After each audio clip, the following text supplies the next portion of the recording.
So it's Good Guts, a nutritionist perspective. So welcome to today, and I'll be telling you a little bit about my story, which includes my son Drew, who's now 23, soon to be 24, and really very healthy.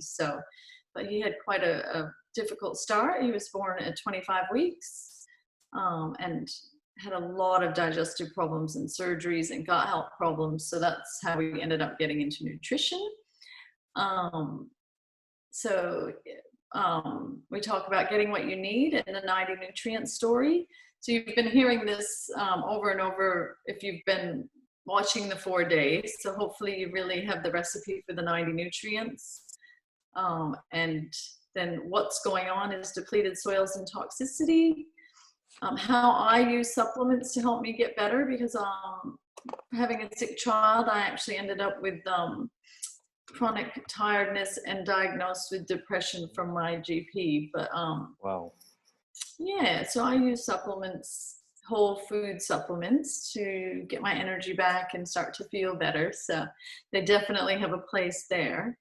And 4 simple steps to achieve good guts, where you might like to go with your gut health. I talk a little bit about, because this seminar I do at my clinic, so I'll talk about consults and testing and things like that, but we might skip through that pretty quick. One of my closest friends and colleagues, Jackie, is usually at this. This is normally a live seminar, but I'll tell you a little bit about her story. She's in the slides.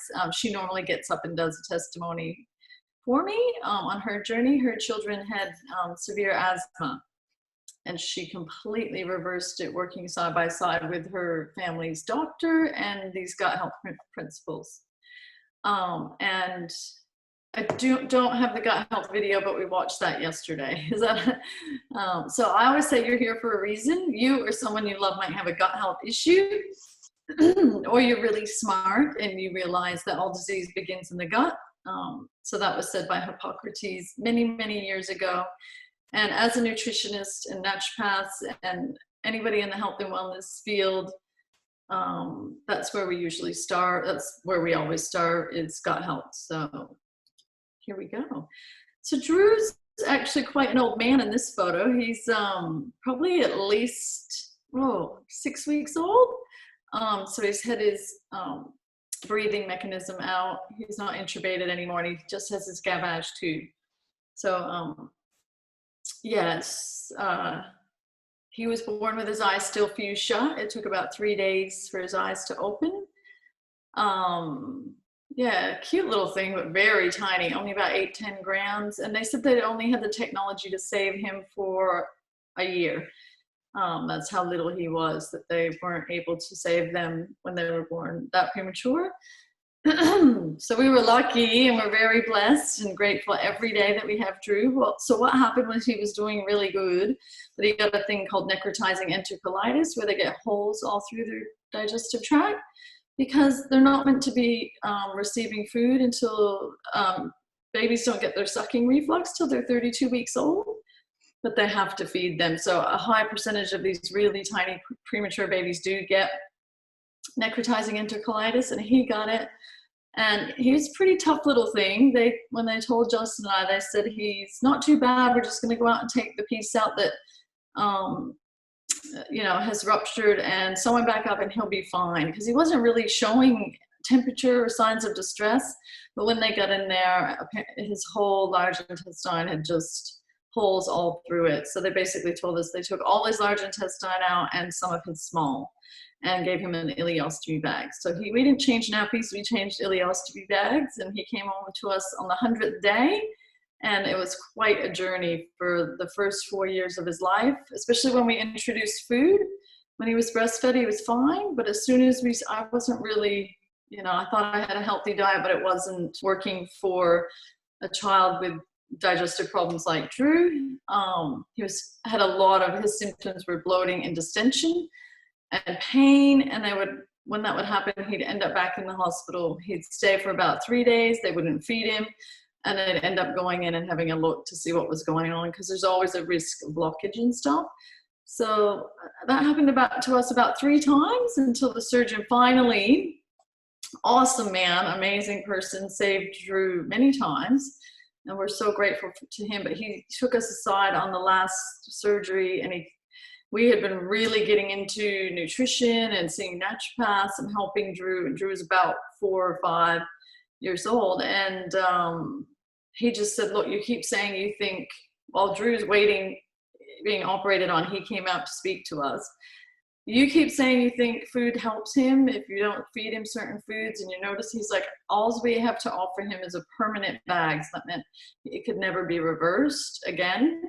But if you want me to sew him back up and you guys give it a go and take him home and really figure it out, yeah, I suggest that you two search the end of the planet and help your son if you can. So we were so excited, Justin and I, to have a doctor tell us, okay, yep, we don't want him to have a permanent bag. We'll give it a try and we'll take it really seriously. So that's what we did. And he only went back once. He's 24. He's never been back to the hospital. If we control his health symptoms with diet, Wow. we're okay. And supplements. He's been back once, but he's 24 and he doesn't always do the right thing. So if he's eating high inflammatory foods, highly processed foods, lots of sugar, all the things that will get all of us eventually anyway. So he's just on a super clean diet, really healthy, low inflammatory. He does amazing. So yeah, I've had the pleasure of meeting him on my trip to Australia this time, and I must say he looks very healthy, healthier than most of the people, for sure. Yeah, that's right. And with That's Drew, awesome. oh yeah, it's just been amazing, really. And he helped me realize how important the whole food supplements were, because they're pre-digested, and like things like aloe juice and noni juice and liquid minerals and the green powders, and bovine colostrum was very good for him. Just easy. So they really gave him that boost. So I guess you can start, anytime and start to get the good stuff in and heal the body. So that's exciting. But there's Drew in the green hat, and Jake's his brother, and Sammy, and me, and Justin. That's in my home back in Vermont in America. Ah, nice. Oh, cool. Yeah, so I have a little video. I have 2 little videos. So this just saves me some talking, and it's really great information in here about how we can, with the gut, and how it's a TED Talk. So it's short, it's only a couple minutes, but about, we've got to create an environment in the digestive tract where we stop. So, we want to create an environment that the bad bacteria don't like to be in, so they actually move out and the good guys take over. So it's a crowding out situation where the right foods feed the good bacteria, and I think they explain it very well in here. So let me go back and put that on for you guys. Lovely.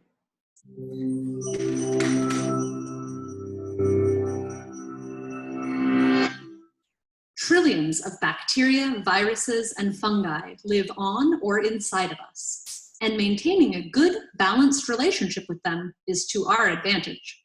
Together, they form the gut microbiome, a rich ecosystem that performs a variety of functions in our bodies. The bacteria in our guts can break down food the body can't digest, produce important nutrients, regulate the immune system, and protect against harmful germs. We don't yet have the blueprint for exactly which good bacteria a robust gut needs, but we do know that it's important for a healthy microbiome to have a variety of bacterial species. Many factors affect our microbiomes, including our environment, medications like antibiotics, and even whether we were delivered by C-section or not. Diet, too, is emerging as one of the leading influences on the health of our guts. And while we can't control all these factors, we can manipulate the balance of our microbes by paying attention to what we eat. Dietary fiber from foods like fruits, vegetables, nuts, legumes, and whole grains is the best fuel for gut bacteria. When bacteria digest fiber, they produce short-chain fatty acids that nourish the gut barrier, improve immune function, and can help prevent inflammation, which reduces the risk of cancer. And the more fiber you ingest, the more fiber-digesting bacteria colonize your gut. In a recent study, scientists exchanged the regular high-fiber diets of a group of rural South Africans with the high-fat, meat-heavy diets of a group of African Americans. After just 2 weeks on the high-fat, low-fiber, Western-style diet, the rural African group showed increased inflammation of the colon, as well as a decrease of butyrate. That's a short-chain fatty acid thought to lower risk of colon cancer. Meanwhile, the group that switched to a high-fiber, low-fat diet had the opposite result. So what goes wrong with our gut bacteria when we eat low-fiber processed foods? Lower fiber means less fuel for the gut bacteria, essentially starving them until they die off.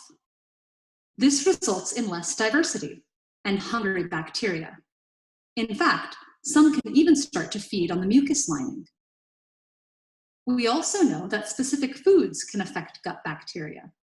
In one recent microbiome study, scientists found that fruits, vegetables, tea, coffee, red wine, and dark chocolate were correlated with increased bacterial diversity. These foods contain polyphenols, which are naturally occurring antioxidant compounds. On the other hand, foods high in dairy fat, like whole milk, and sugar-sweetened sodas were correlated with decreased diversity. How food is prepared also matters. Minimally processed, fresh foods generally have more fiber and provide better fuel. So lightly steamed, sautéed, or raw vegetables are typically more beneficial than fried dishes. There are also ways of preparing food that can actually introduce good bacteria, also known as probiotics, into your gut. Fermented foods are teeming with helpful probiotic bacteria, like lactobacillus and bifidobacteria. Originally used as a way of preserving foods before the invention of refrigeration, fermentation remains a traditional practice all over the world. Foods like kimchi, sauerkraut, tempeh, and kombucha provide variety and vitality to our diets. Yogurt is another fermented food that can introduce helpful bacteria into our guts. That doesn't necessarily mean that all yogurt is good for us, though. Brands with too much sugar and not enough bacteria may not actually help. These are just general guidelines. More research is needed before we fully understand exactly how any of these foods interact with our microbiomes. We see positive correlations, but the insides of our guts are difficult places to make direct observations. For instance, we don't currently know whether these foods are directly responsible for the changes in diversity, or if something more complicated is happening. While we're only beginning to explore the vast wilderness inside our guts, we already have a glimpse of how crucial our microbiomes are for digestive health. The great news is we have the power to fire up the bacteria in our bellies. Fill up on fibers, fresh and fermented foods, and you can trust your gut to keep you going strong.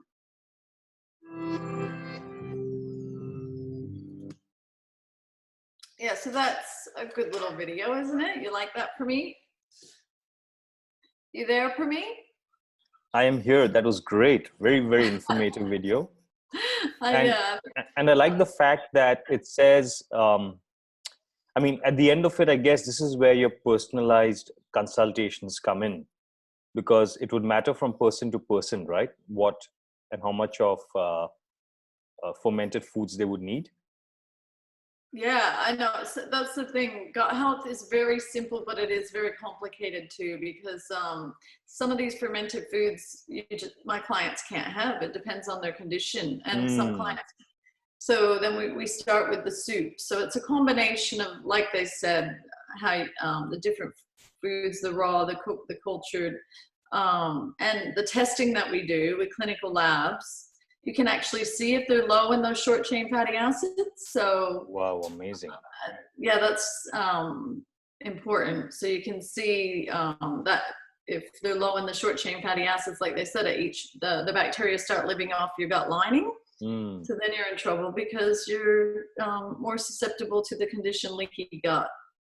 Wow. So, which we test for that too. That's usually what I test for right away, just to get an indication of how bad their gut health is for them. And then if they know, okay, look, it's really bad, and the tests aren't too expensive. So, but yeah, by all means, depending on what's going on in your gut, whether those high bacteria foods can still feed bad bacteria as well. So that then those people get a reaction. They might be itchy, they get headaches.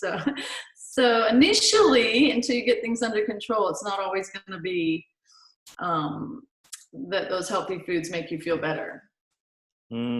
Yes, and that's why I firmly believe don't self-medicate and don't become your own nutritionist. Go through someone who's got more experience than you. Over to you, Maria. Okay. So we've talked a lot about this in the last 3 days. I try to keep this with my 5-5-5 diet is how you can do that. You can get your 60 minerals, your 16 vitamins, your essential fatty acids, your amino acids, your right amount of protein, antioxidants.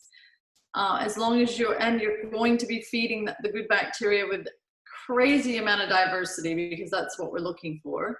To feed them and have a huge diversity, you need diversity of plants, lots of different plants. So that's why we have 5 veggies in the morning, 5 at lunch, and 5 at dinner. If you can do that, and they're mostly organic, then you should easily and effortlessly achieve that recipe right there. So it's pretty exciting. If they're not organic, you're probably going to struggle because the minerals are lacking in the soil. So this is really important that you're feeding yourself well, but you are what you absorb, not what you eat. So, and your bacteria actually, like they said in the video, are able to break down your foods and create vitamins for you. So like B vitamins. So we have to feed them well, and they like plants and the foods that they mentioned, fermented foods, some grains, lots of fiber though, mostly fiber. This is the thing, minerally deficient soils lead to minerally deficient plants. So it is going to be hard to get your 90 nutrients on minerally deficient plants. Minerally deficient plants lead to a minerally deficient you. So we've got to be super careful there. We need 60 minerals a day. They're the spark plug of life. It's like taking the spark plug out of the car, nothing else works, just that one simple thing. So you can't even break down vitamins without minerals. So when I was a kid growing up, that's all we heard about was vitamins. But now we know it's the minerals that actually make everything happen. So wow. Yeah, and we talked yesterday about the inorganic and metallic minerals per meat that we can't even absorb. Yes. So yes, so we want colloidal minerals. Correct. So yes. Yeah. So plant. What's the difference in colloidal and chelate?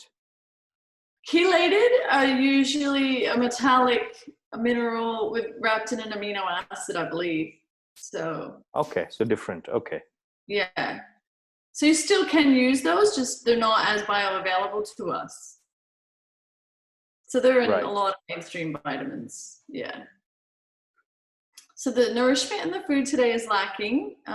The 2 problems we talked about is lacking minerals, and then it has the pesticides that make you have to deal with those. This is interesting though, that cultures who've always had high levels of organic minerals in their diet have little or no disease. So this is a big link to the increase in disease on the planet today.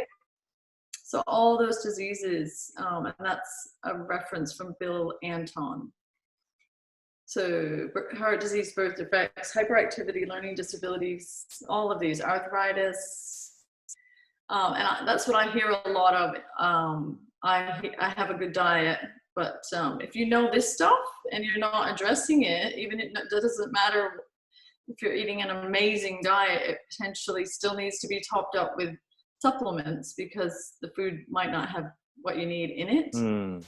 So people always say, oh, no, I get everything from my food. So I'm just trying to help people see this is the truth here, what's going on with the soils. And you can look into like what the CSIRO is saying about the soils.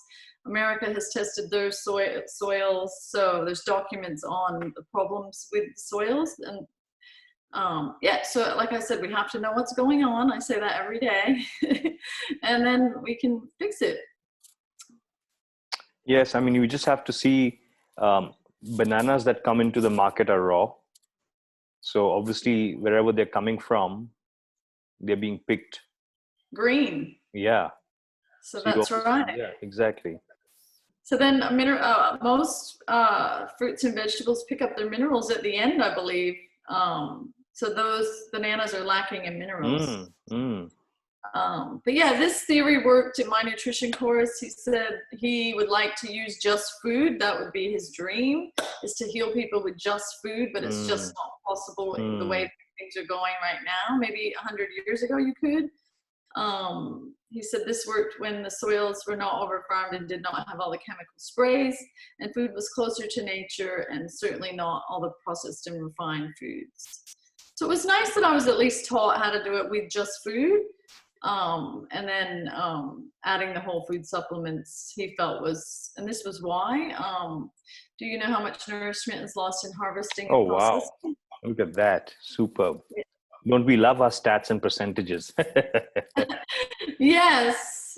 So lots of nutrition lost in just the storage of our food and cooking and freezing, canning. So yeah, if you can try and do like the 80-20 rule of, I think mostly raw is going to do you a huge favor. And then the 20%, you can almost get away with whatever you want out of this list. If you're having some pasteurized, refined, canned, it's going to be probably okay. And that's the more acidic foods too. So you're dealing with the alkaline acid. So if I may just, is it possible to go back, or is it too hard? Sure. No, it's fine. Yeah. So early harvesting, so minus 25% there. Transporting, minus 25%. So you're left with 50% now. Storage, there you go. So actually the fruit and the vegetables and the food you're eating and buying is essentially at minus. Yeah. Yes, it could potentially end up that way. That's right. So you're having the calories, but you're not really having the nutrition and the mineral. No wonders. That makes a lot of sense. Okay. Yeah. You're getting your macronutrients, but yeah, you're probably missing a lot on your micronutrients. So you're going to get your proteins and your fats and everything, but your vitamins and minerals are being damaged. And your good bacteria and pasteurization.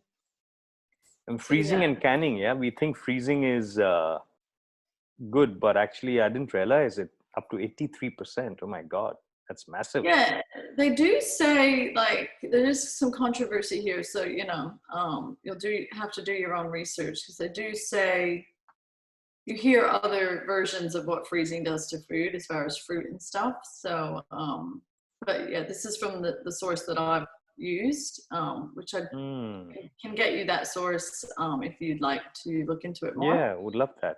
Thank you. You bet. And just, like we talked about, I don't like supplementing in isolation unless I can see a deficiency in testing or symptoms. So these are the symptoms from I'd rather, if you feel like you're low if you want to make sure your calcium in your bones are strong, that you're doing as much as you can with food. You're not just taking calcium. But if you're low in calcium, these are some of the things that put you at risk of. And a lot of people, I'm still surprised, say to me when I'm saying that dairy is not a good option. Well, that's not very bioavailable to us, the calcium in cow's milk, especially if it's pasteurized. So you're going to be way better off. Again, plants is where you pick up your calcium, and nuts and seeds and things. So that I still find shocks people. So that's where you want to be reaching for your almonds, your Brazil nuts, lots of like kale and spinach and things like that, celery for calcium, rather than just relying on a couple glasses of milk, which actually I find is more acidifying and takes more minerals to digest than it actually gives you. So it's confusing. Some of these healthy foods are tricky for people, but that's what I've been taught, and that's what I believe. So you're looking at arthritis, painful tendons, achy joints, cramps, and I've seen this over and over again. You just put people on a mixture of calcium, magnesium, and those cramps go away. High blood pressure, hormonal problems, magnesium for women, that's where I would isolate a mineral and give them lots of it for a short term. Kidney stones, all these things, insomnia. And then we've got magnesium. That's a big one for everybody. It's the ones that we use a lot of, isn't it? The calcium, the magnesium. So yeah, you can help. Yeah, if you're having the symptom of any of this stuff, constipation, heart problems, yeah, you want to be finding out what your magnesium levels are. Chromium and vanadium is an interesting one. So if you're tired, so I was definitely lacking in both of these. Dizziness, I had a bit of that as well. I think I had all of these. No, some of them I didn't. Copper, but I was very low in minerals when I was at my worst because I had the chronic fatigue and the depression. So, well, I was circumstantially depressed because I had a sick child, apparently. But yeah, it was affecting me. The stress was really affecting me. Copper, premature graying of hair, anemia, wrinkles, saggy skin. And then that's interesting too, because if you have high copper, elemental copper, that's a problem as well. So you can have low copper and high copper at the same time almost. I get everything I need from my diet, so we talked about that. And I don't believe supplements are the answer. I believe they're part of the answer and a tool that you can use. So like I said, I was too tired and frustrated to be, and my attitude towards cooking and stuff was a lot different back then. So I was really blessed that I had a health coach that tapped me into some whole food supplements that gave me my B vitamins, my essential fatty acids, all the minerals I needed, showed me how to alkalize myself with a green powder. So within, a month or so, I was really starting to feel a lot better. And I was learning a lot at the same time and fixing up the diet while I was healing myself. So a lot of people don't like to take supplements. They think of them as medications, but if you're on whole food supplements, I think that they're amazing. And I use them as a tool every day. So energy levels like depression and chronic tiredness or chronic fatigue or autoimmune, and so many more reasons to get the nutrients into you no matter how you have to do it. So in my opinion, you'll not get the major breakthrough you're looking for until you address two areas. So toxicity, getting all the toxins out of the home and the food, and then addressing your deficiencies. Now, we went through these the other day, so I won't go through them, but it's just saying there's pictures showing how back in the 1920s and the 40s, we didn't have to deal with the toxins and the lack of nutrition in our food that we did back then. So nutrition was high, toxins were low. And then that changed. They're about even there. In the 1950s to the 70s, and then today it's super low nutrition because of the farming methods and the choices of food, the highly processed food with the long shelf life and everything's in a box nowadays, and then the toxins that we're dealing with.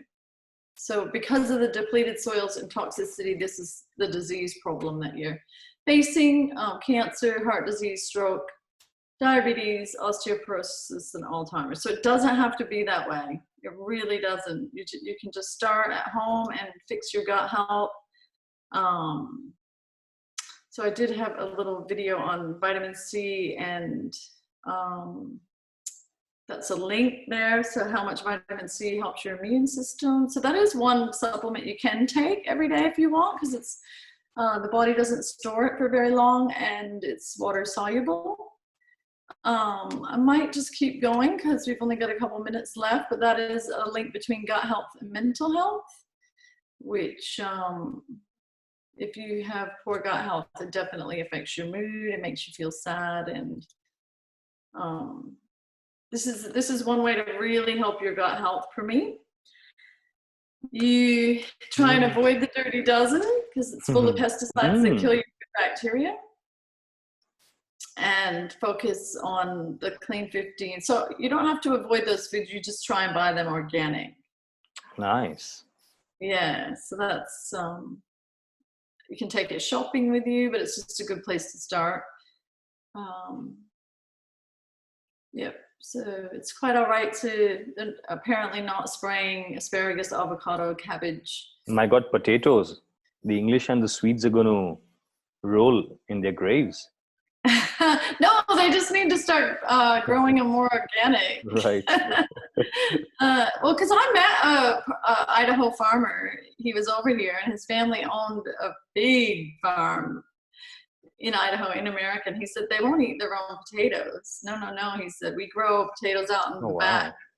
He said no, we have chemicals that if the market's down and the potatoes aren't selling, we just spray them We go out and spray, and they lay dormant, and then when the price goes back up, we go and spray again, and our potatoes are ready, and we can sell them at a better price. And he's like, yeah, we don't eat our own potatoes. So I've heard it from the farmer's mouth about that one.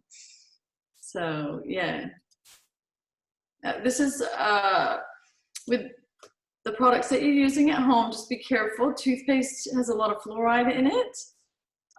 So you want fluorine from plants. Fluoride is the toxic version of that mineral. Fluorine you get from bananas and other foods, but yeah, the synthetic version of fluorine is very damaging to your gut health. And I believe it's linked with bone cancer as well, and you should look into it. Philip Day is a great source for that. If you're keen to know more about that, just Google Philip Day. So yeah, this is the natural mineral drink. This is what I'm using, and I love it. Yeah, it's so good. Just shake it up, 10 or 20 mils twice a day, and it has the complete profile of your 60 minerals. Some of the minerals you use a lot more of, like magnesium and zinc and iron and things you would still need to have some more, but the basics are all in there, so that's good. At least you know I've done my minerals today. Yeah, I mean, I was heading for a head cold, and I just thought I'll try this. This is when I bought the product from you and came back to India. And it usually happens when I fly down, I usually get like a cold for a day or two. So I thought, let me use this, and I used it, and next day I was feeling much better. Like the cold had actually vanished. So it happens to me. I've done it so many times. Right. Exactly like you say, yeah. You can take more of that for me if you feel something coming on, because the body uses up more minerals when it's sick. I'm just a bit afraid to take lots because I don't know when I'm going to get this product again. Of course. Things are. Yeah, but it is a food. It doesn't have to be dose, really. Like a multivitamin, you can't take. You have to take the dose because they're. Right. Yeah. So this is a food, really. So right. You can right. Okay. go by how you're feeling to how much you want. Right. Right. So, you know, in farming, the farming industry, they just leave the mineral lick out for the animals. They know how much they need. So if we can get in touch with that, and little kids are very good at that. They tap on the fridge and want their minerals. Like, we used to call it Mama's Mud in our house, and the kids absolutely loved it. And wow. It helped when they were sick. It would actually bring down fever. I would give them about 5 mils every hour, and the poor things were better the next day and had to get back at school. 5 mils every hour. Wow. Yeah. Wow, yeah. that's So some dedication on your behalf. Yeah, well, you just put it and they absorb it under their tongue, and it just really helped them fight whatever they were dealing with. So it was a great mother's little helper for sure. Wow. Having it in the house and having that as a tool. So you would have to consume twice as much food to get the same nutritional value. We talked about that as your parents and grandparents. So we are lucky to have something like this that we can use. And 4 steps to achieve gut health. So make sure you're getting your 90 nutrients every day, like we talked about, and a combination of really healthy food and whole food supplements to do that. And also to make sure you're absorbing them, which is, I've got step 3. Step 2, be protective of your gut. So friends of the gut and enemies of the gut. So in my Good Guts ebook, I have lists of these. But you want to actually be thinking like that. You know, have I had enough good, clean water that doesn't have lots of fluoride and chlorine in it today? Because the water actually helps you build the lining of your stomach as well. Hopefully not too much food, plant food that has been heavily sprayed with pesticides, thinking like that. Friends of the gut would be getting outside and earthing and being in nature. Chewing your food really well, that's on the list. So many of my clients are, when I've talked to the lab with clinical labs, they just say these people aren't chewing their food. So like, wow, okay. Yep. So like you said, digestion begins in the eyes.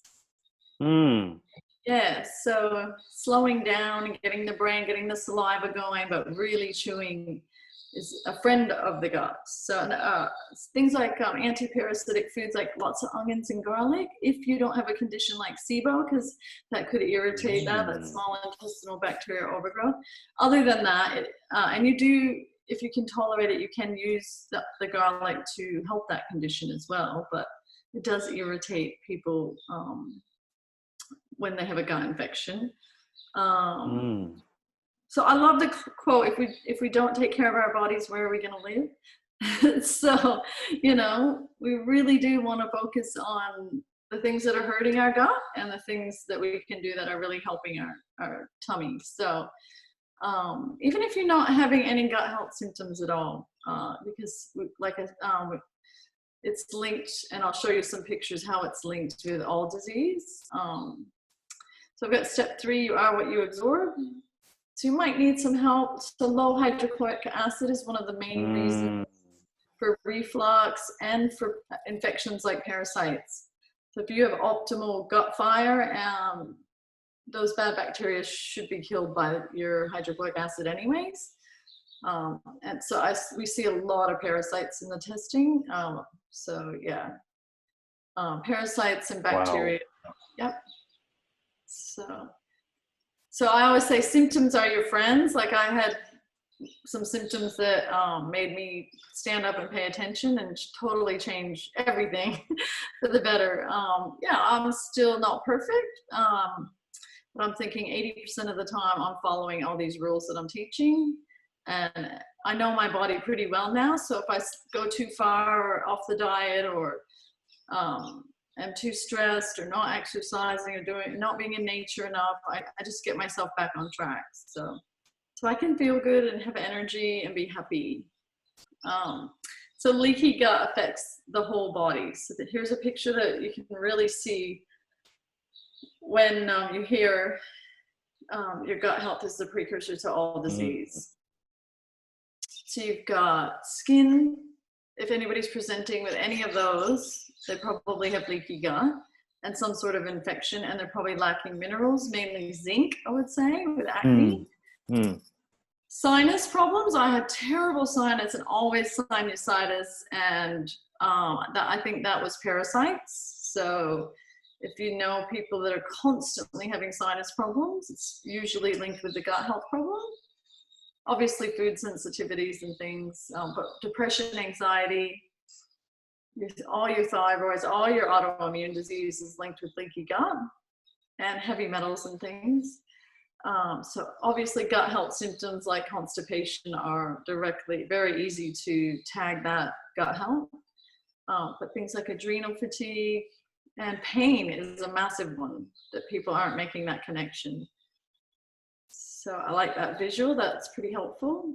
Now, yeah, gut health problems are common, but just because something's common doesn't mean it's okay. And it's totally doesn't have to be that way. So basically, yeah, people get a little overwhelmed. I think people do well with coaches. I know if I didn't have a coach, yeah, I was really supported through. At the beginning, I was probably on the phone with her once a day for a while. And then I grew up and look, now it's my job and she doesn't need to help me anymore. But yeah, I think going it alone, it's a bit tough. So that's what Higher Health is for. And we have coaches at the clinic as well. Going it alone is like finding your way through a maze in the dark. You'll eventually get there, but it will take you longer than seeking help. So I've gone it alone a lot as well because I've taken it to the next level and studied lots. But I did have an amazing coach. So I told you a little bit about Jackie. So she usually comes up and does her testimony on her kids. But yeah, within a year, they're on the highest medication for asthma that you could be on, and had, you know, lots of trouble and lived in a lot of fear and stuff. So it's her story. I'd love to have her here, but she's not here, but she's amazing. She's a nurse. She's actually now a health coach with Higher Health as well, as her own business, Complete Health for Life. And she and her doctor together, those kids were completely off their medicine and completely, which she said as a nurse, she's never seen that. She had worked with asthma all her career, and she'd never seen anybody get better like that. So it's pretty amazing. And now it's her job to help people. So it's all gut health related and getting rid of those toxins.